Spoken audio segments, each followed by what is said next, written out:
and welcome to Man's Model Moments. And tonight we are looking at the Valkyrie, the Beast, the Dorito. Here it is. It's the main fuselage wing assembly. You can see I've sprayed the underside black with rattle can just to get me ahead of the game. It won't be the final session for this this aircraft because painting it is going to be quite an experience. We're not going to get to painting it tonight. Obviously, I have done some rattle can black. So this is an Autotech matte black, which can be used as a primer. I've just used it as kind of a primer and second coat. See, I have filled and sanded all of this. It's not perfect, but it's black and it's going to be like this. So you're not really going to see that much. It's good enough. This seam proved to be a big trench, which I filled. You can see I sanded it, went over it with Tamiya Extra Thin. It actually split here because this is stabbing myself with a blade. This wasn't properly glued down. So this part of the engine assembly, about 25 millimeters maybe, about an inch in, actually attaches to the fuselage. And that wasn't glued down properly. So I had to kind of lift it up, put a load of Tamiya Extra Thin in there and squash it down and clamp it. And that just split that. So I am going to have to put a bit more sprue goo on there and just sand that over. But that seam was bad, but it is, for the most part, done. So I have put this in. It's not actually fully in. It's just placed in. It's not glued there at the moment. I just put it there because I still got to put the cockpit instrument panel in. This little beast. I just wanted to see the fit, and the fit of this piece actually isn't too bad. It's probably the best fitting piece of the entire kit, to be honest. Now hope I can get it out. To be honest, it shouldn't be too much trouble. But anyway, that was a bit of an aside to the fact that this has to fit on here, and the fit there is pretty damn bad. So that's going to need a lot of filling anyway. Now, in order to stop the splitting, which I feel may have been a mistake now, I did put a lot of sprue goo, as you can see, in the underside to support that whilst I was sanding it. So that took a lot to get this finish.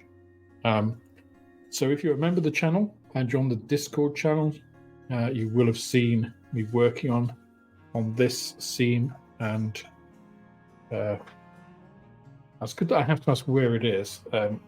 This seam around here, this is where it joins.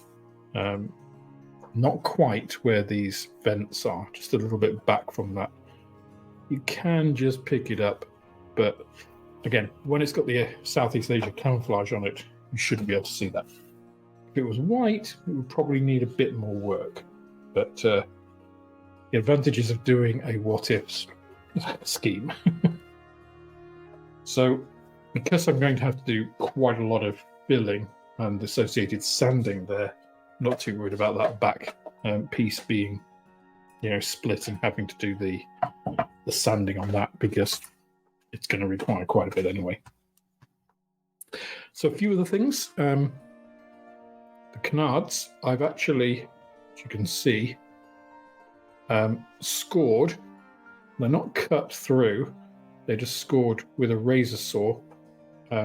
Because one of the things I did notice, if you look at the preserved examples, these canards, when the aircraft is static, do actually droop. So,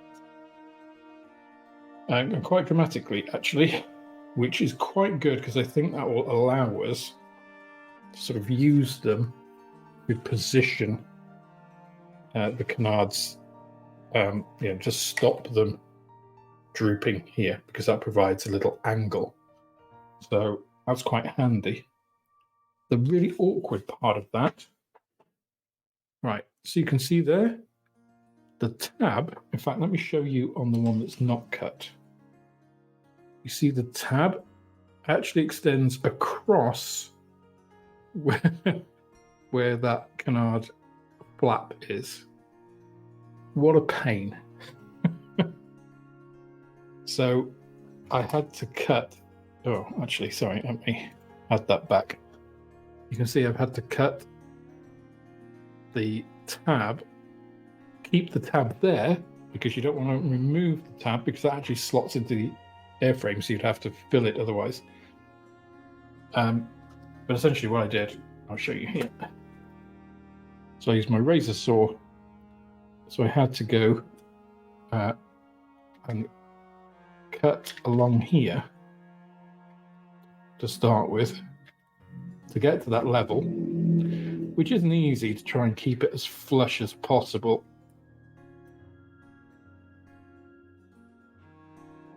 Especially not easy to do it when you're doing it at arm's length to show on the stream. But yeah, I had to cut it along there before then scoring along this line, which I just did with the razor saw, just going along here, not cutting entirely through, but just scoring it with the razor saw, top and bottom, just so that I could get it to the point where I could bend it.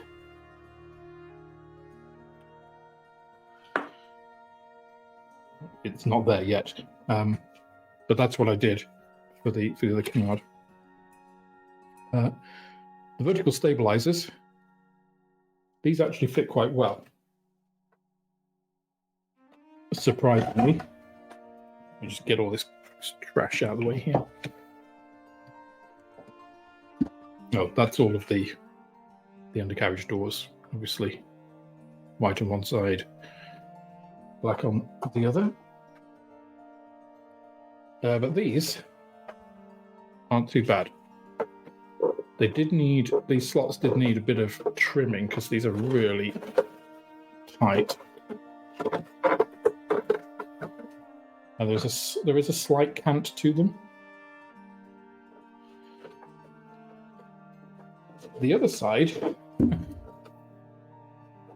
didn't fit at all, and I can show you why. You can't really see it now because I've trimmed it, but I can tilt this a little bit. No. Essentially, this side, the outermost side, is where this fuselage piece joins, and this was partially obscured by the fuselage, so I had to just trim the edge actually inside, which was interesting, to be able to get the vertical fin to fit.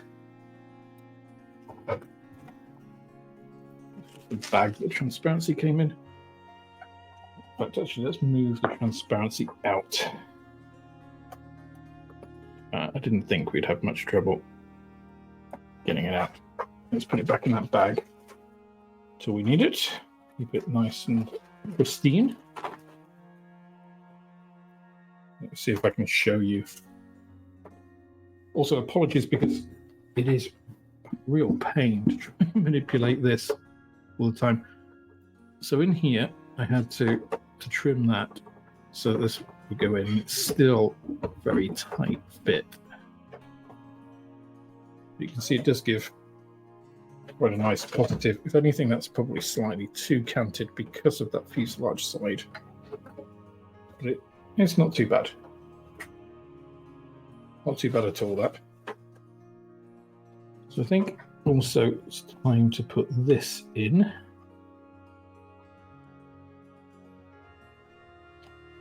So this should be fairly straightforward if I can actually get it at the right angle. So I've put it in here a couple of times. It actually sits in quite nicely in the right position. So you can see that fits okay. It's all good. Might just need to touch up the black on there, but other than that, it seems good. Let's actually go ahead and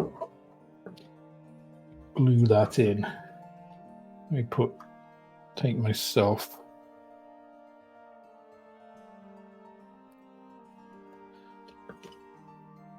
Worked out how to do it now.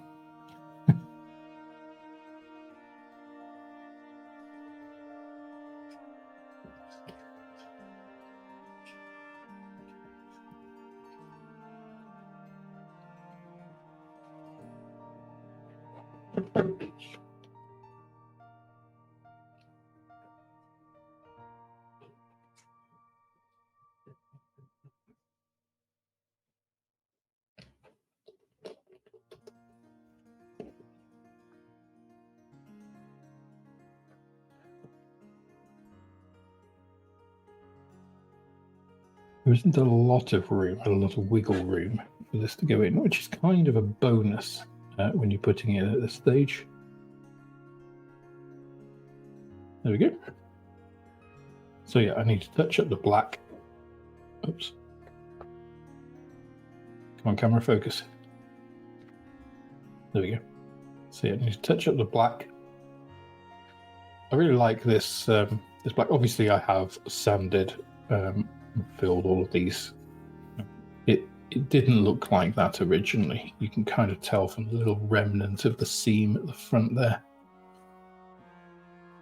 It does have the pitot tube to go on, of course. That's already sprayed black. So the way I'm going to paint this will be very much like an F111. I think that's probably the easiest way.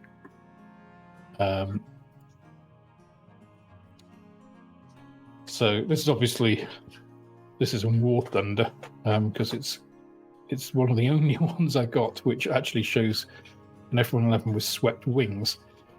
This is obviously Southeast Asia scheme, and it has the Dorito shape, so I can get most of the camouflage shape from this. And then there were some 104s, F104s, which had a Southeast Asia as well, which I'm going to kind of use the long fuselage. So you can imagine sticking an F104 starfighter on the front instead of this nose. That's kind of what I'm going to go for. I think that will be the closest I can get to potentially how this aircraft would have looked in Southeast Asia camo. Okay, right. My spray mask just in case get to that stage. Oh, and of course we have the winglets. The winglets, which are the size of a normal aircraft's wings, or larger, in fact. So we should be able to get those on tonight as well, all things being equal. So let's get this paper out of the way.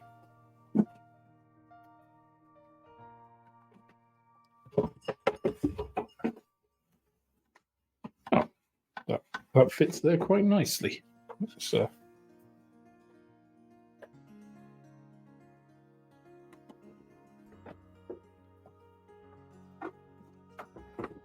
this obviously has a bit of a trench along the side. Oh yeah, it wasn't quite located before. It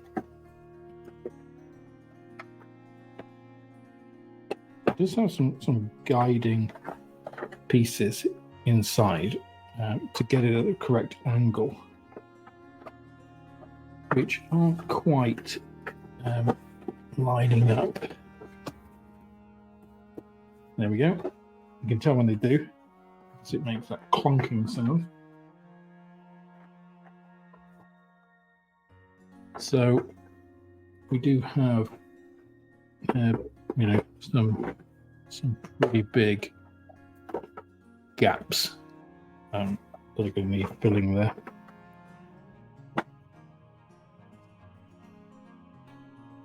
Now, I may have introduced some of that from putting this in, but if I didn't put this in, then I wouldn't be able to sand this without it splitting. So, kind of a damned if you do, damned if you don't scenario. I should have. Yeah, here we go. I'm going to need contactor for this. Tamiya extra thin is not going to cut it. And if we've got contactor, we need to make sure it's clear, obviously.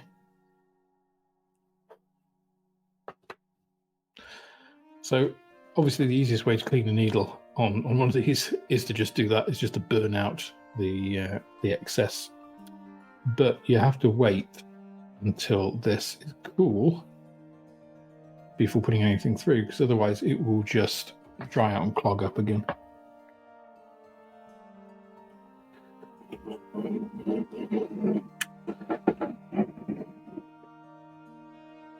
So, of course, yesterday I was wearing a cardigan because it was pretty damn chilly here in the southwest last night. Tonight, well, today it's been in excess of 30 degrees, so that's at high 80s Fahrenheit. Sunshine, gloriously hot. This is why the English talk about weather so much, because we have a lot of it. You know, you can never predict entirely what it's going to be. Actually, for a lot of the day, I had Plains TV on, watching. Well, not watching, but it was there in the background. I was listening to the arrivals and some of the discussion around the aircraft for Freiheit. Of course, the Royal International Air Tattoo this weekend. Obviously, they do extended arrivals. Always used to just be the Saturday and the Sunday. Now, of course, they've extended to the Friday as well. I won't be going this year because of funding. But it's and obviously they stream the show on their paid service.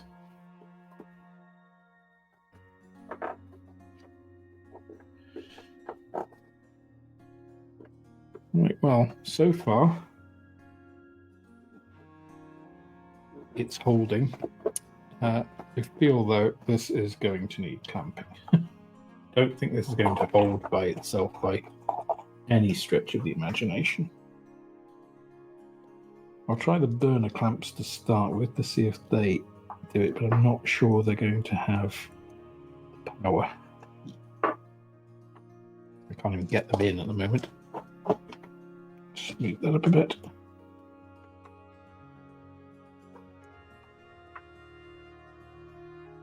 It's also quite a wide area to try and clamp between.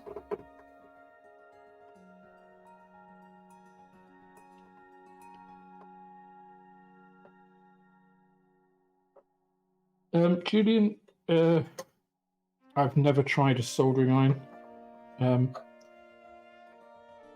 Just buy some disposable lighters. They're useful for other things. They're cheap, so you can anneal etch parts, etch brass with a lighter as well. So if you don't smoke, it will last for ages. I mean, Maria's given up smoking, so this is obviously one of hers. I don't think she specifically bought it because it was pink, but yeah, that's where I stole it from. She doesn't have any real use for it anymore. So the problem with this, of course, is that to try and clamp this, you have to get across this area. I don't think I've got any clamps big enough to bridge that gap. The good news is, at the other end, the burner clamp is doing a good job. You see, can't get it in any further than that, I'm afraid. You just have to trust me.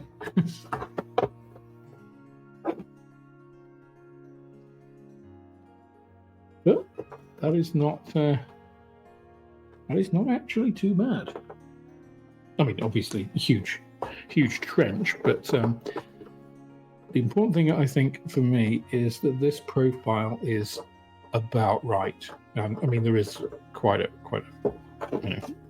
a gap here again, which is going to need some work, but that is far more problematic than just filling in this, which can be done pretty easily with thin sprue glue, even if you have to go over it 2 or 3 times, which will minimize sanding. Okay. Well, objective 1 complete.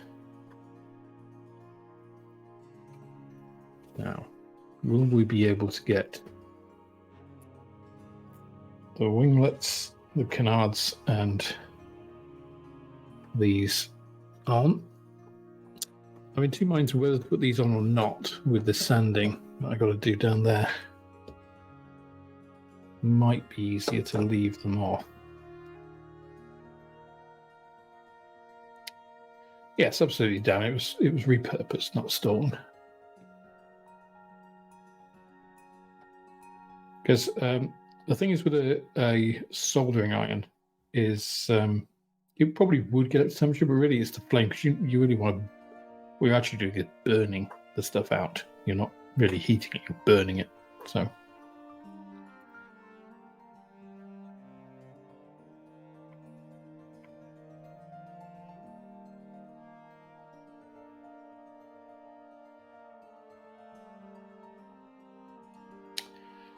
That is another good one. A pin.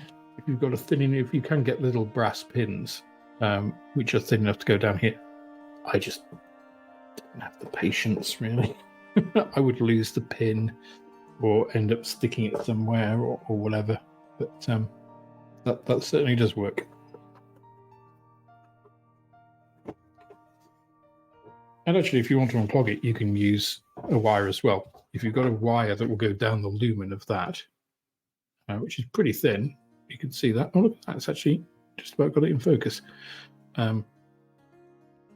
If your eyes and hand-eye coordination is good enough to put it down there, of course, which is another issue maybe. But I can't do this on that camera. I'm going to have to show it on the big one.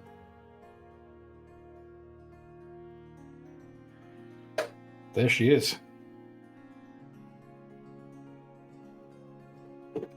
The alignment is pretty good, I think, which is obviously helped by those, trapping it between those guides and the edges there. That is not bad, but you can see, I mean, even from this distance, that you can see that that's not just shadow. There's shadow in a trench. See, that is the effect you're trying to recreate with a panel line. Not that deep. But it is a monstrous beast. I mean, look at that.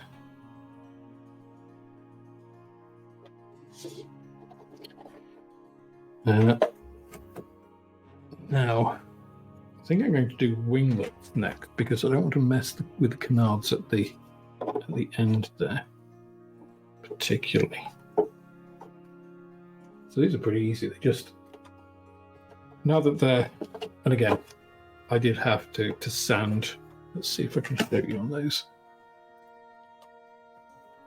These have, you may not be able to see it too well. The fit wasn't, it was as good as the other wings.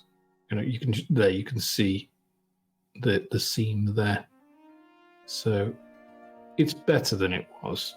I haven't tried too hard. I've improved it, but I haven't, made it seamless. If you really wanted to, if you're going to enter a competition, display it or something with the underside visible, then yeah, you could do a lot more on that. But that is good enough for this project. But actually, the fit onto the wing isn't bad. That looks okay. So these big tabs definitely help. Although, as you can see, they did have massive ejector pin, positive ejector pin marks that I actually had to cut off for them to fit.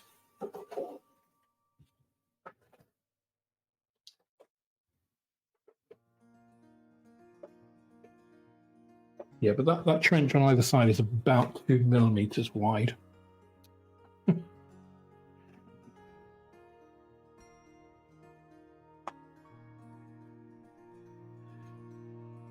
Oh, well, let's see. It's definitely 2 millimeters. It might be 2.5 millimeters. So if you think 1/72nd scale, that means every millimeter is 72 millimeters on the real thing. So it's actually about 6 inches wide, that scale. Inch.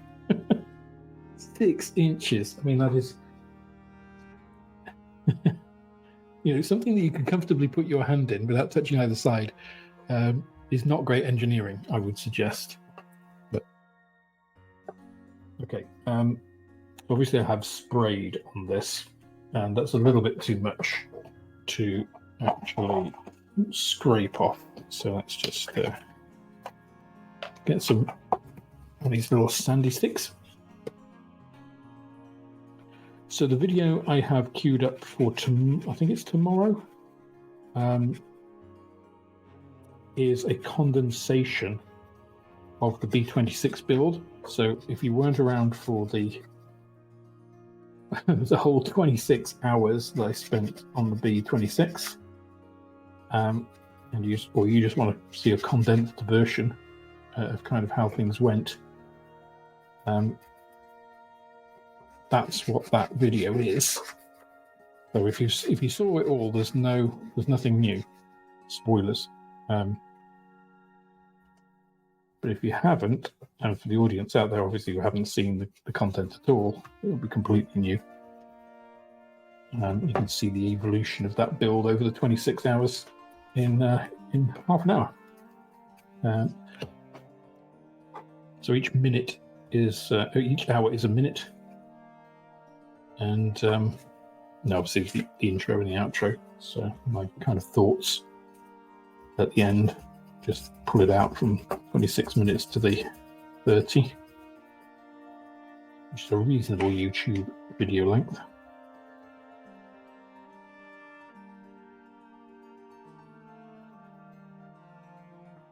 Now that would be quite a good little diorama, wouldn't it? You could get like tiny. I could actually probably 3D print some like 2 millimeter X-wings and TIE fighters and have them going down there.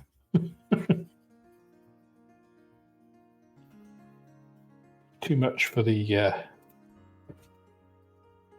kind of light-heartedness of this build, I feel. So it doesn't really matter. I'm just using, what is this, 180 grade sandpaper on this because I don't care about the finish here. In fact, actually having a rough surface is actually advantageous. So it gives more for the glue to, more grooves for the glue to go into and work on. Again, I'm going to use contactor here because to me extra thin would probably be okay, but this gives you a bit more working time, which will result in a stronger bond.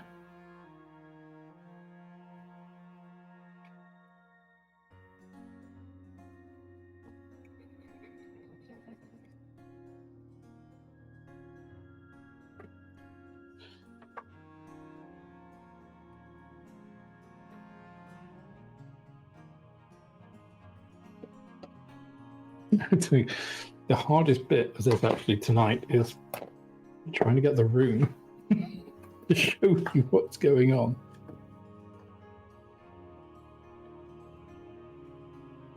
Come on, focus, thank you.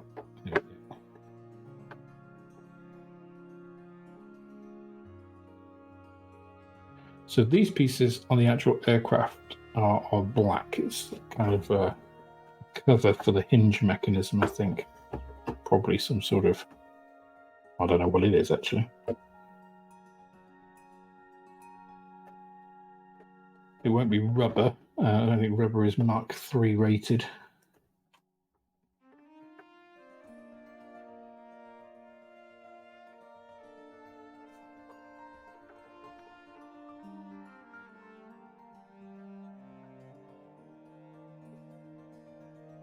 was a little bit of vagueness in the fit here, but then that's been common throughout this kit.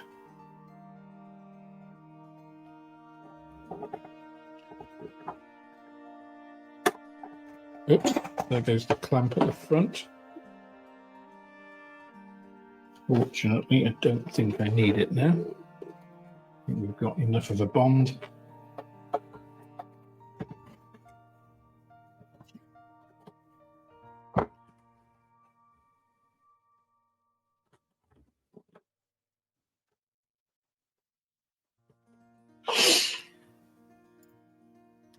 Yeah, I mean, I could use my main webcam to show you the kind of scope of this, but then you kind of lose what I'm actually doing. So I think at the moment we'll stick with this and maybe change if that's not really giving you the right kind of view.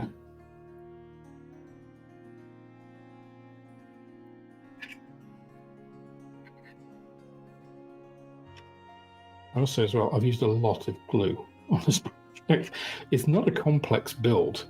You know, there aren't actually many steps in the instructions here.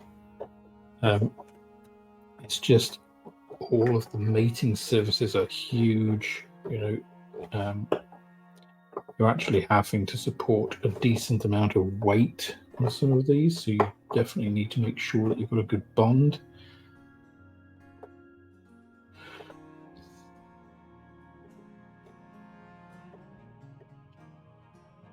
The tricky bit, I think, is going to be making sure that these are at the right angles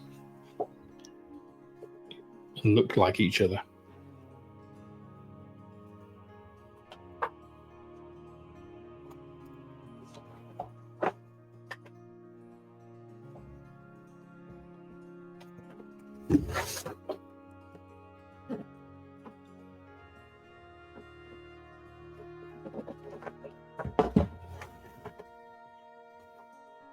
It's funny actually, because these are quite tapered across they're not just straight. They have quite an interesting profile. And they do actually sort of slightly go up at the end. You would think that they went down, but they don't.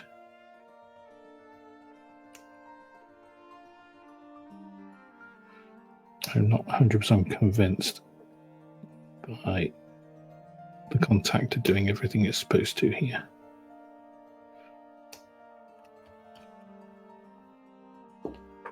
Hence the extra thin. You get some capillarity working for us. Same here, there's definitely no bond there.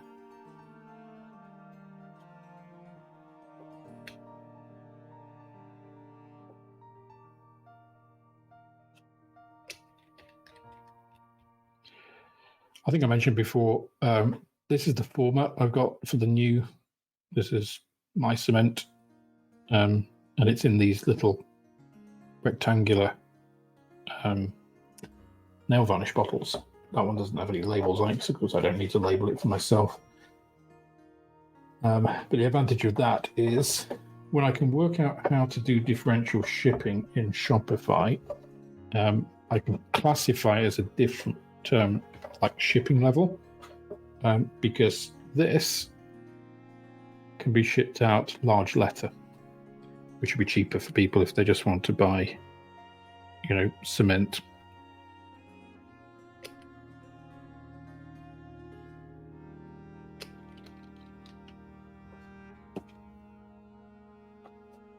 Rather than having to pay, you know, £5 to get some, you know, on top of cement, or having to get a whole load of other stuff. Okay, well, the winglets are on. They appear to be at kind of the right angle. And then, so that is the,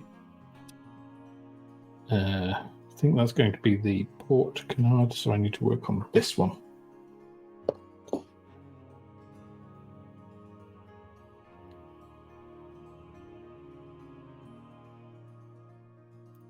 Question from Julian.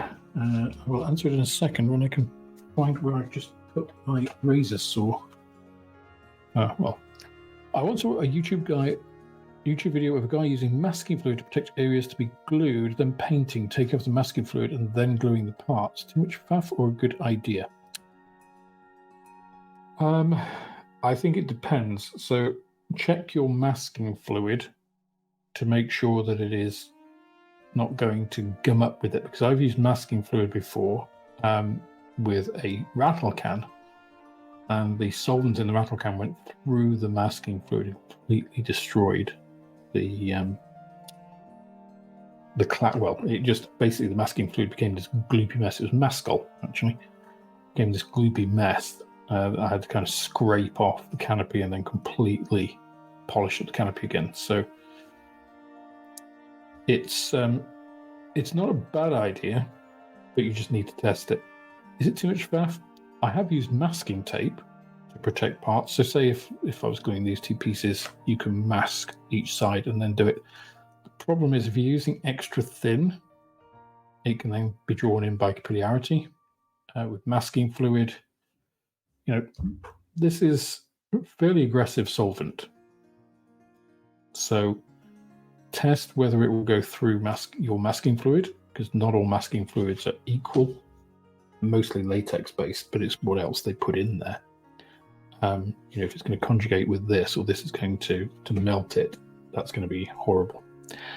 For me, if I'm using this, providing you're not going absolutely mad with it, if you get a little bit spilled, it'll evaporate and you will never notice. Once you've got a coat of paint on it, you won't be able to tell. If you get too much on and it actually melts the plastic, yeah, you'll have to sand it. It really depends on what you're doing. If this brush is too big for something or too small for something, I'll use a paintbrush. Just a normal paintbrush. Humboldt paintbrushes are quite good for it, actually. So don't go putting the whole thing in there, because then again you will dissolve the glue holding you don't want a whole ferrule in, you just want to put the end in. It's solvent, so it can just evaporate off. So obviously not with this, don't use a paintbrush with this, you'll ruin your paintbrush. But a paintbrush with this, if you're using it sparingly, not putting the whole thing in. And the same with paint. The reason you don't put the whole thing in is if you get stuff up into they call it ferrule. This is the ferrule of the brush. That's where the brushes are. So all of these are glued in at some point here. If you get this solvent on that glue, probably dissolve it. If you get paint up there, it's very difficult to clean it out. Master's brush cleaner, Master's brush soap, I would recommend everybody gets a little tub. They're about this big. Let me get the question off so you can see. They're about this big, kind of a little bit bigger than the Tamiya paint pot, like the old 23mm paint pots, really, but shallower. It's about £12, I think, for one of those. It'll last you forever. And it's just amazing stuff. You can take brushes that are completely caked up and dry and restore them. Perhaps not back to exactly how they were before, as new, but pretty damn good. So I also don't know where I put my razor saw. Oh, I've dropped it on the floor there.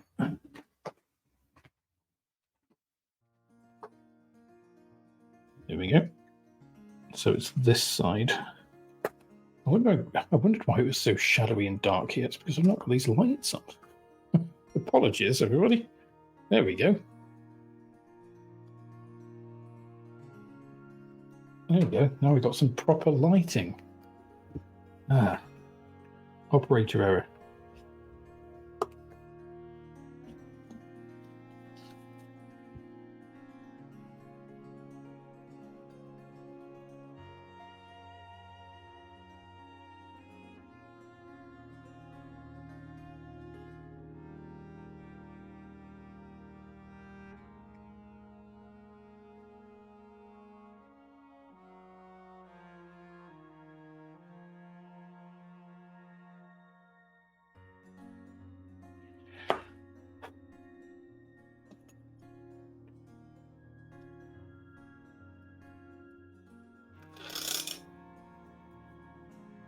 So I'm just using the knife just to scrape out the kind of edges there. And the razor saw has just kind of raised them up so that it's nice and smooth.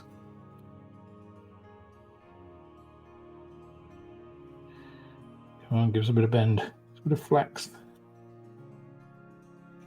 A bit more.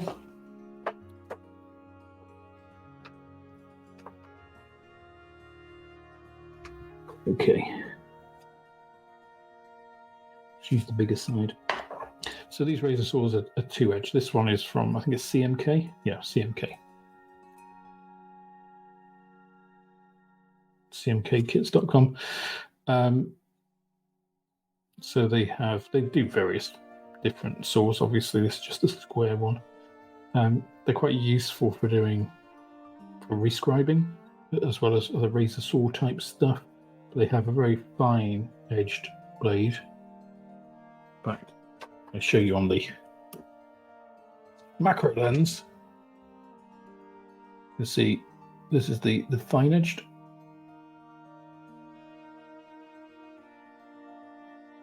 And then this is the larger edged.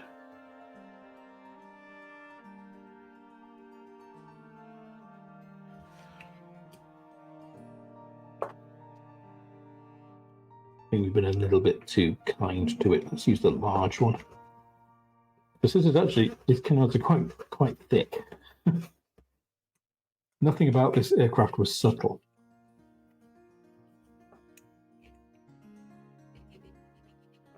Just trying to make sure that I don't go through here though, and not go through here, because obviously plastic is much thicker at this end than that end.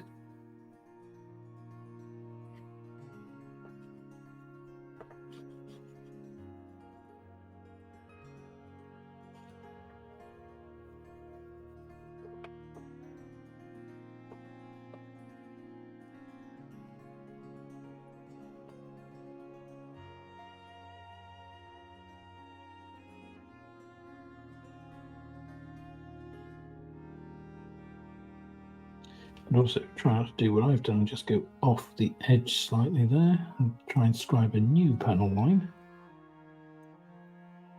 which is not what I wanted.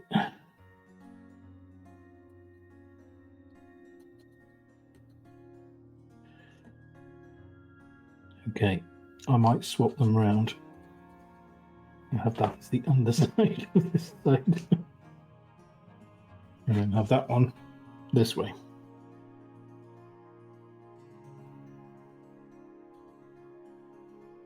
There we go. I'm not doing anything fancy with these. I'm not going to put any mechanism or, try and represent anything more than literally just scoring it, taking a little bit of the edge off, just chamfering it really. There we go. Good enough. God damn it, I did it on both the same way. That one's worse. Okay. That one.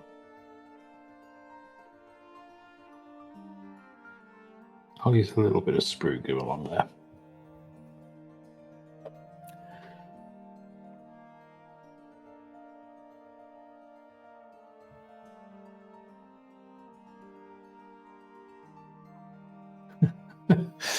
I certainly could do that. I mean, it certainly didn't need to, did it?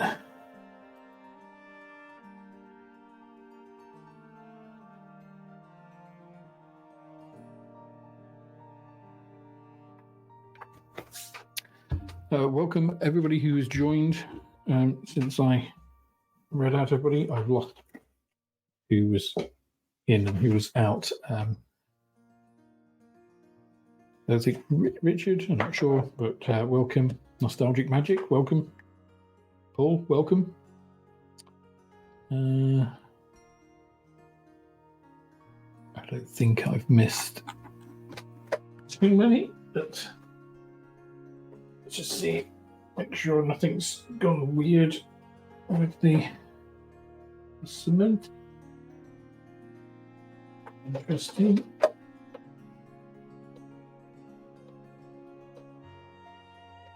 Okay. That all looks okay, if not great. Would help if the winglet pieces were actually flat, but they're not.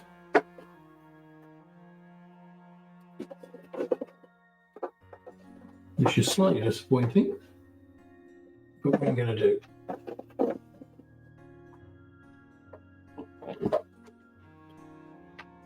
If I bring this in, put it down a second. Let me take you on a little mobile voyage. Let me put the macro cam so you can see how bad this join is. That is the gap.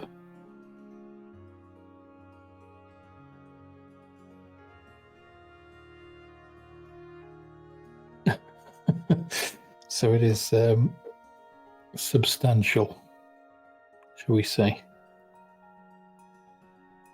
Oh, and up here, it's not quite as bad. Sorry, the focus isn't great because the curve of this is. Let's see if we can do it without the macro. There we go. You can see how big it is there.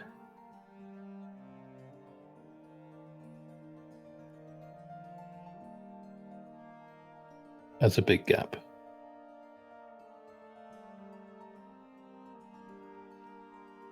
In fact, it even looks worse there, doesn't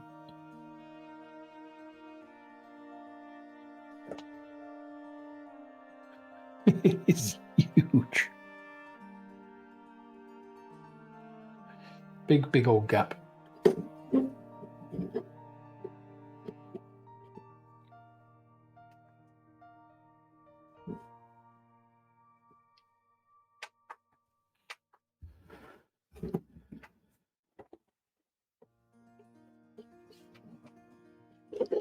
Interesting, these winglets, there's good contact here. This is kind of not actually touching the wing, and this is not actually touching the wing. And you can see I can wiggle it up and down. So I'm going to have to put sprue goo in those gaps, I think. They're not.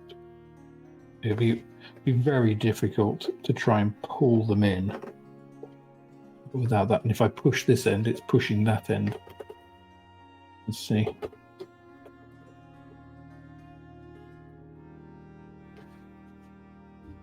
But overall,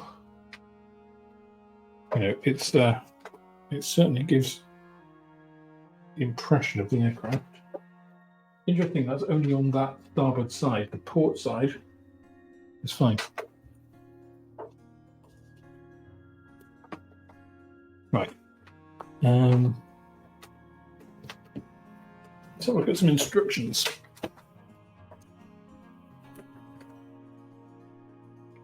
Right, we obviously have the landing gear. I've sprayed.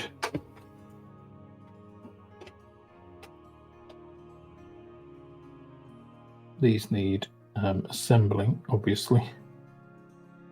But that's something we can come on to. I need to paint the wheels. So I painted the interiors. I need to make masks for the hubs to then spray them black. So you can see, really, so I did 4 off camera, 5 and 6 is what I struggled through last time, and 7 with the instructions showing it the wrong way up. This all went in, then that was what put it together. So not very many steps to get kind of big pieces of this done. That is what we've just done. These bits are the ones I did off camera. This is the alternative where you've got that sort of hinged section cover. Well, these covers over the hinged section. Obviously, these sort of aerodynamic bearings, so that the hinges weren't exposed to Mark III air. So this little piece is actually one of those that is with the this piece, this fairing. So that's not part of the undercarriage. That just happened to be there when I sprayed them. We can pop that on, and then we've got canards. I can cement these in position. We can see where we're up to.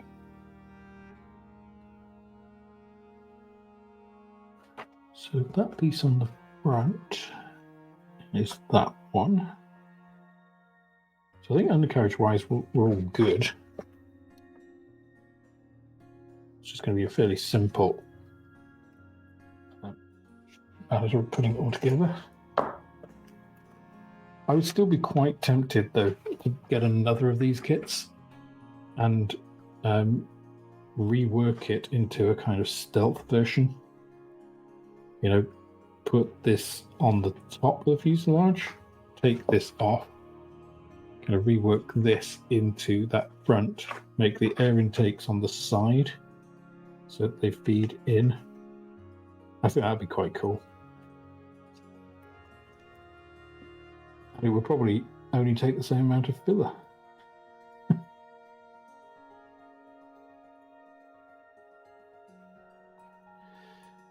I mean, this is very AMT. These huge.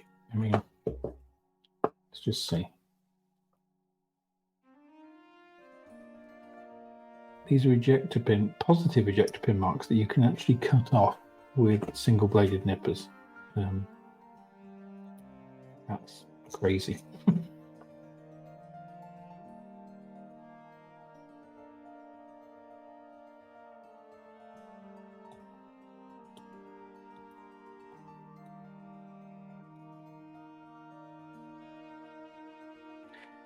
Yeah, it does kind of, if you wanted to do kind of an accurate XB-70 as well, it does miss a lot of the stuff that's on the actual aircraft. The actual aircraft, right, let me pull it up here. So I was looking at it earlier. No, I don't want to start Excel, thank you.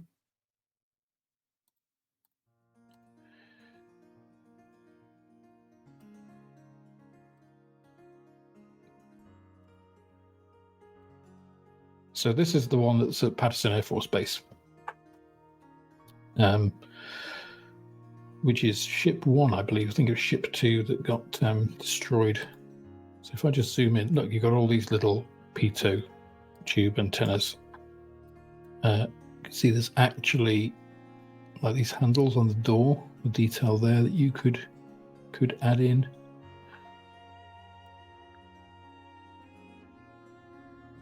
To me, this is very F-111 like, though, the kind of shape of this nose, aardvark like.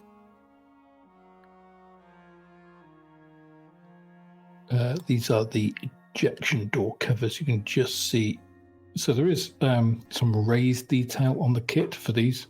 It all got obliterated when I did the sanding for that, and I was okay with that because they aren't really as prominent as the kit shows, and they're not raised really. There's that droop on the canards, quite pronounced when it's sitting.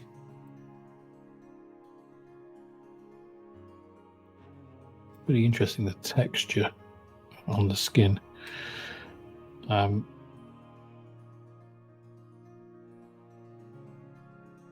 enough, no massive ridge in the fuselage like ours.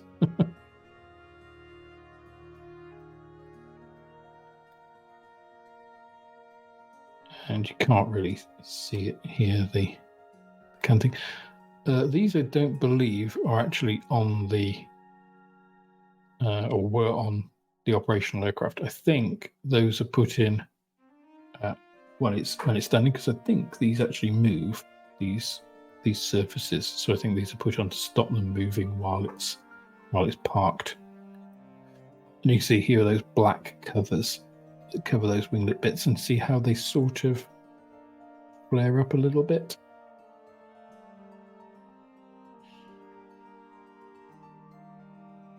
Interesting aircraft. Now, with a what if, you know, you could kind of say that these got removed or repositioned or something, because this was a research aircraft, of course, after all. Or we could stick them in. I don't think I'm going to stick any in. It's kind of got enough.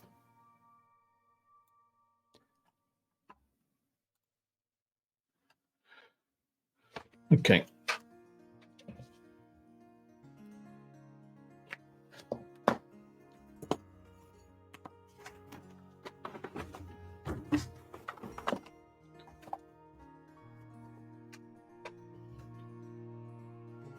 So, there we go. That's not bad. It is like a Dorito, though. Look at it. Big flying Dorito. Huge.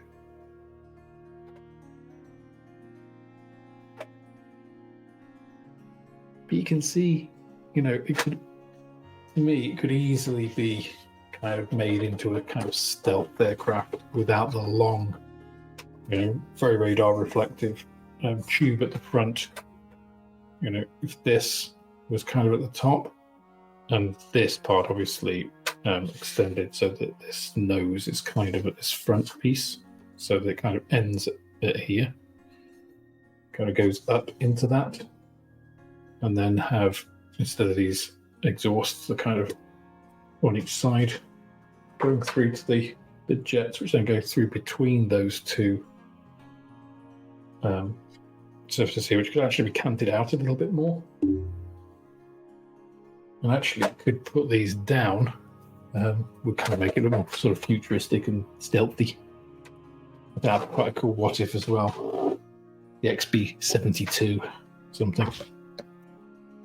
So this is the little, let me put you on big screen again. So this is that little, whatever it is, vent thing. It just fits on there.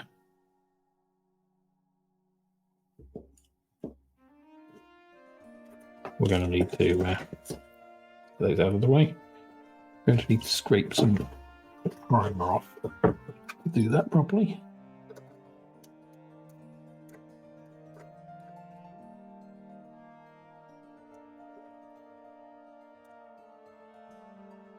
Apologies if that noise sets your teeth on edge. No, it does with some people. It doesn't bother me, but I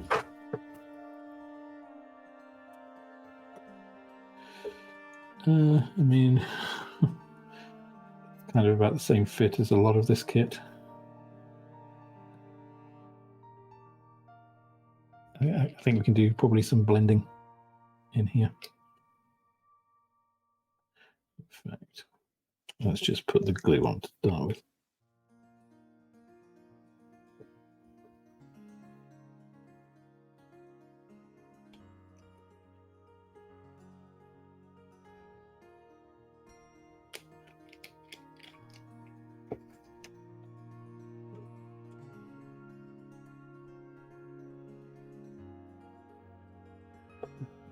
Have they got any in?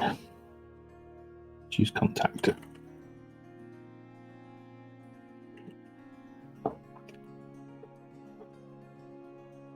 There we go.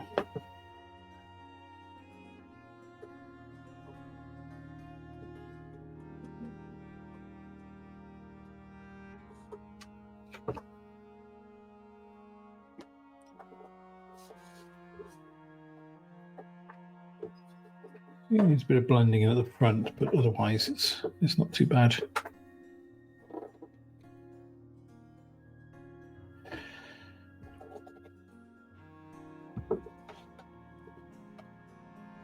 Okay, so which did we decide? think it was this way round, right?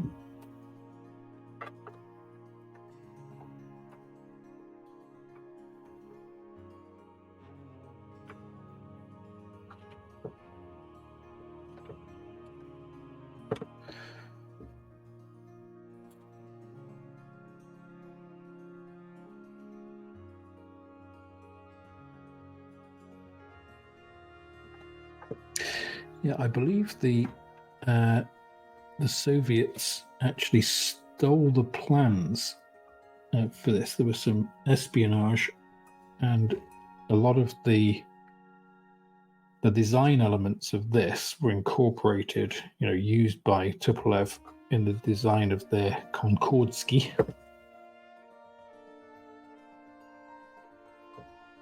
And if you think, it had those little, actually even stranger canards. It had these little eyebrow, I think it's called eyebrow or mustache canards, which actually folded out from the top of the fuselage. There were sort of little pieces that actually went out, which is a really novel kind of concept. Quite cool. Didn't really work, of course, as the Tupolev was not a success.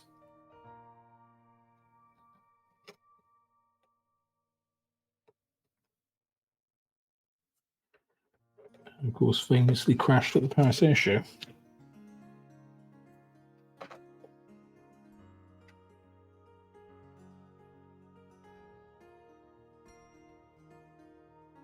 Okay, just taking off camera so I can get the right angle.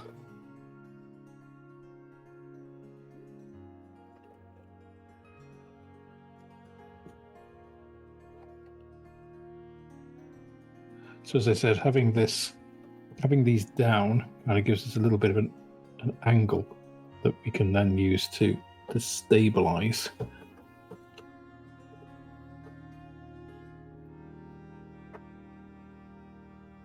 Oh, that's pretty good. I think I'm good with that.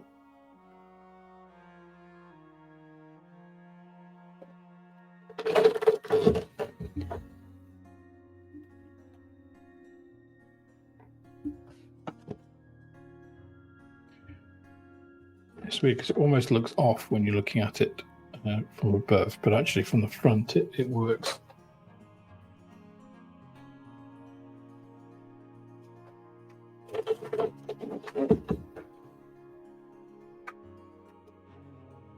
Ooh, I just pushed that off.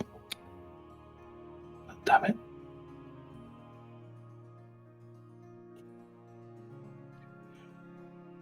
I didn't realise there wasn't as much extra thin in that bottle as I thought there was, because I used it to fill up my Tamiya bottle. So I've already got a tiny bit in the bottom. I didn't get much, if any, before. There. That should actually stay there now. So yeah, just need to touch up that black.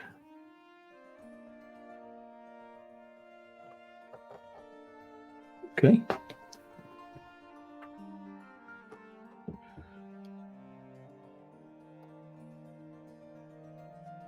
So we're kind of almost there.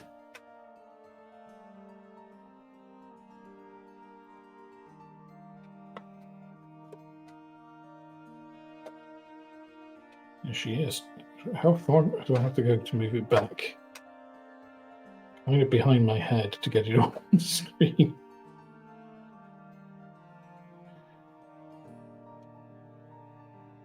You should be able to hopefully see. I can get it straight. Those wingtips. They kind of go a little bit into the background, but you can see they just sort of flick up. Okay. It's difficult to see because the background is almost the same color as this. Question: what would you compare your own brand glue to? It's exactly the same as Tamiya Extra Thin. The Tamiya Extra Thin is 50% acetone, 50% butyl acetate, which is what mine is. So it's identical. And if you are physically coming into the shop, I can fill up your Tamiya extra thin as well, if you prefer that. Righty. So you can get a 1144 scale kit of this. I think it's like a Great Wall, I think, or one of the Chinese manufacturers. HPH, like High Plains models, I think, do a 148 scale XB-70. I mean, that's going to be half as big again. I mean, nobody's got room for this, never mind about 148 scale.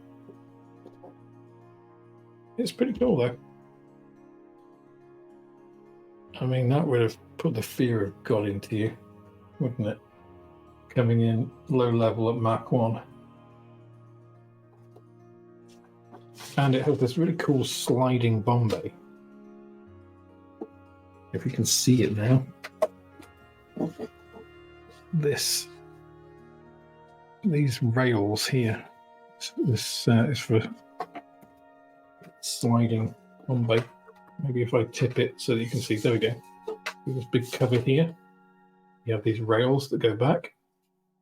Now, obviously you can't open bay doors at Mark 3 because they just get ripped off. So the whole thing was designed to slide back and then the payload come out. And of course it was supposed to be a nuclear strike aircraft, so you didn't have to carry that many to be effective. I don't know what I've done with my sprue goo, but I think I want this to have a chance to dry before I start slopping that about anyway. But I do want to put some Tamiya extra thin in these winglet joins. I refer to it as Tamiya extra thin even though it's my glue. As I say, it's chemically identical, so see how those don't really fit?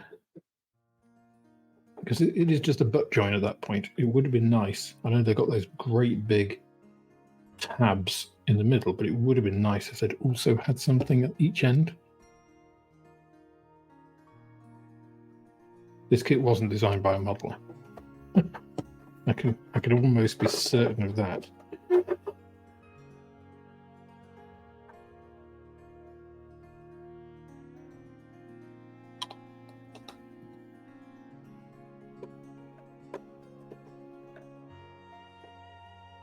Okay, I'm a little bit more convinced about the fit there. Not so much on this one at the rear, though. Let's just put this one in solo.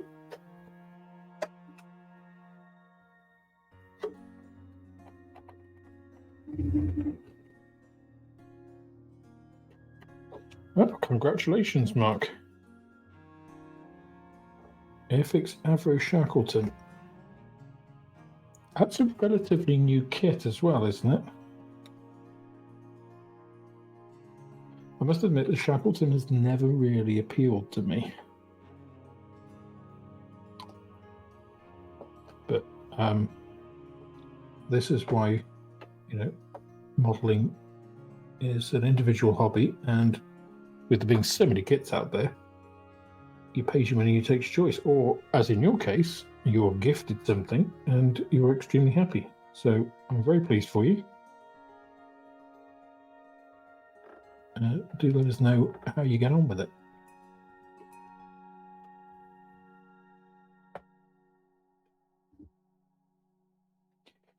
Yeah, I mean, I don't think these are going to get any better without...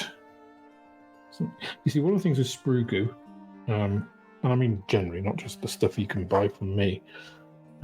This isn't just a shameless plug, though of course I will plug it. The thing is with sprue goo is you can make it, you know, like the sprue goo thin I've got, you can make it so that it's effectively a thick glue. So if you look at something like Contactor, and not sure if it says it on here, probably not, but if you get the MSDS for this, it'll say in it that it's got styrene in it, because it has. So that's what thickens most glues, is plastic, styrene. So obviously it's clear styrene, which is why it's clear, or dries in that sort of jelly, sort of vaguely clear, sometimes a little bit yellow. So sprue goo, obviously coloured, has the dye in, because styrene isn't coloured to start with. You add pigment to it to colour it. So you can make thin sprue goo, which is just basically gap filling plastic cement. That's all it is, really.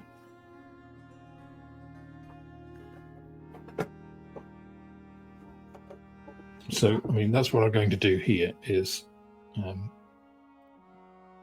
along with that, is obviously just run thin sprue goo in along here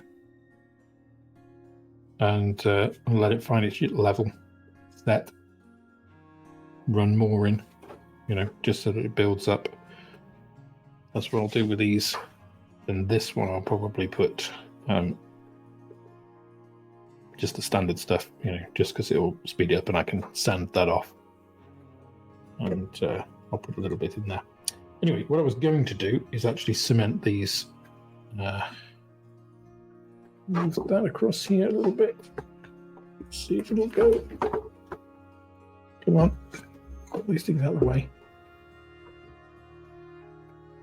No, I don't have a room. Let me move this down. There we go. So you've still got quite a bit of flex there. Right, let's get these vertical stabilizers.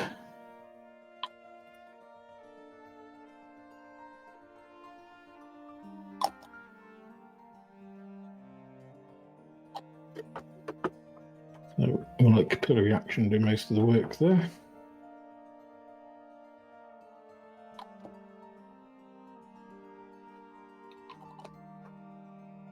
So yeah, if you see me be quite generous with cement in this manner, it's because I am just relying on capillary action to draw it in. And this stuff, if you can see, but like here, I just put Tamiya extra thin on here to smooth this out after I sanded it. Also gets rid of any little particles. And you can see it's discolored the plastic, and it's a bit shiny now because it's kind of melted it and done that. But you put a coat of paint and primer over that, and you won't see it. It hasn't changed really anything other than slightly smoothing out the surface. But yeah, I'll put some thin sprue goo on that, and that should be us done.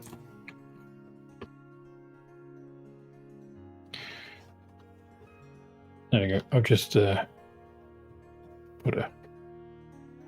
a lick of paint over that instrument panel cowling. Just so we haven't got any grey bits before I put the transparency on.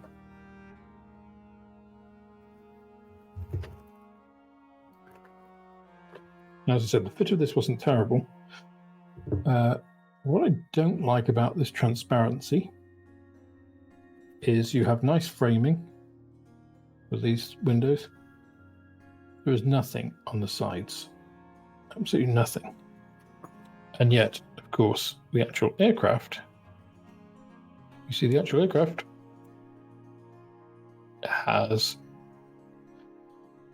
the side window and this little, well, it has a side front canopy, and it has a little side window as well. That is not represented at all. Where's the mega macro lens? Let's show you. So you can see this is the framing on the canopy. All good, very distinct. Side, nothing. Not a sausage. which means I've got to completely make it up. Also, you can see it's not 100% smooth, this canopy. It just shows you how good transparencies are now compared to when this kit was made. Also, this macro lens shows everything. There's a tiny thread there.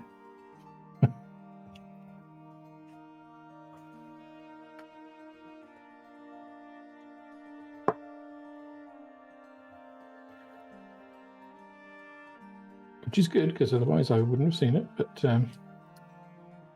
so yeah, you know, masking these is going to be easy, and I'm going to have to make up the masking for the side, which is annoying more than anything.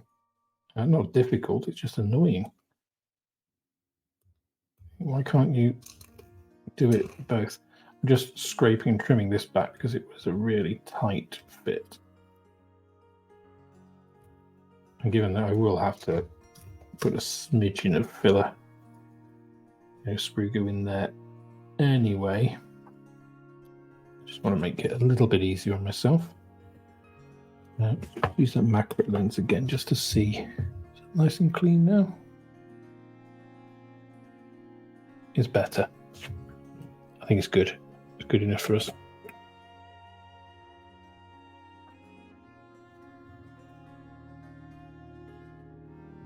Okay.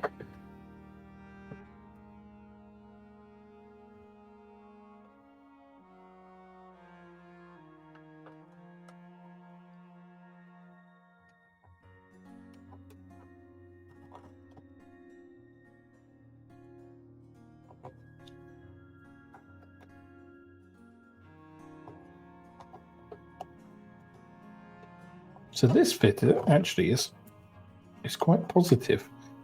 As I say, it's probably the best fitting piece in the entire kit. Which is good, actually, because doing sanding around this would have been a real pain.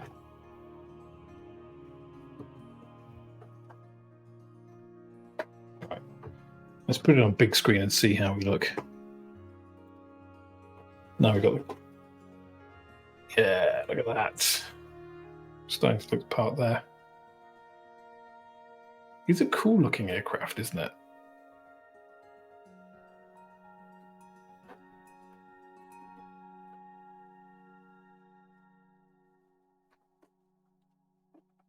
God, it's big. Oh dear. I am actually quite looking forward to the to doing the camouflage, Southeast Asia camouflage. So what I'll probably do is off camera, I'll do all the sanding because that's boring and a tedious job.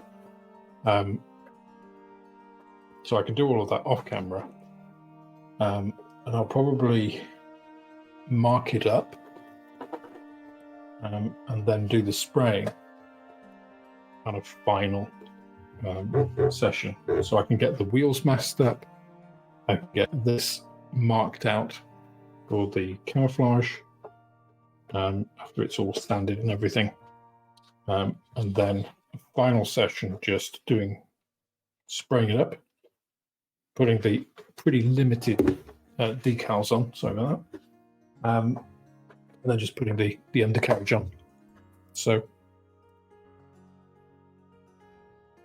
for these, because I've obviously sprayed and washed these, I have a template, a drill template. So I'll show you how I do this next time. Drill template, which I'll just measure across here just to see what size I need. And then I'll just cut out masks out of 10mm tape, pop on those masks, and I'll spray all of the wheels at once. Using Outlaw because it'll be quick. And the front wheels are actually aluminium because they have aluminium impregnated tyres. But the back ones are all black, all normal black rubber. I'm not quite sure about these ridges either. I don't think it had those, so I need to check. And if it doesn't, I'll remove them, which will be a ball ache, but because once those are done, then all these assemblies go together. Yeah, these are all painted already. These will go together quite well. Quite quickly. I won't say well, I'll say quickly. Because given what else has happened with this kit, I don't think well is necessarily an appropriate word to use. And then I think these kind of, I haven't washed these, I need to wash them. They sort of fit kind of on here. Like, I don't know. They fit on somehow. And then these are the front ones. So I don't think it'll take much to finish it once the main sanding bit's done. The main work is obviously in all of the prep. The actual kit itself is pretty simple, really.